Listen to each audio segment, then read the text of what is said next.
And because we're now dealing with a party that hasn't had power in over 100 years, there's still a lot of unknowns.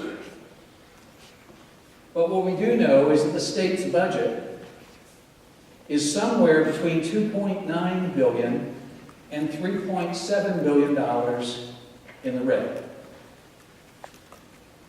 We know that. I've been hearing the 2.9 the last couple of days, but the 3.7 is still what's out there in the press. And so we know that right now the budget deficit is somewhere in there, and that's a big difference. That's a big difference. Total state budget is about $19 billion. So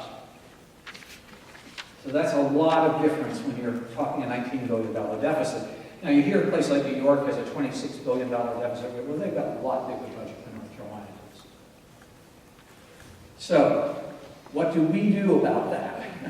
Well, we have to know there are going to be budget cuts in the state budget. We know there are going to be cuts. What we don't know is how big those cuts are going to be, but we know there are going to be cuts.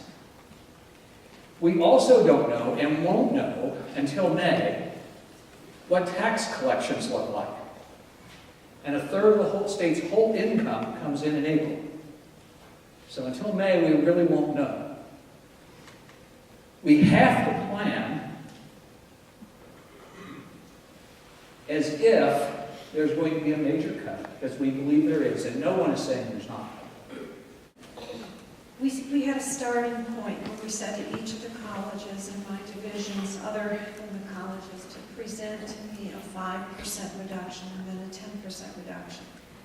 And then we as a team, the deans and I have started doing this, review those reductions and actually look at whether or not it makes sense to take a reduction, let's say, from graduate and research, because that reduction would mean, their reduction would mean considerable loss of graduate assistantships.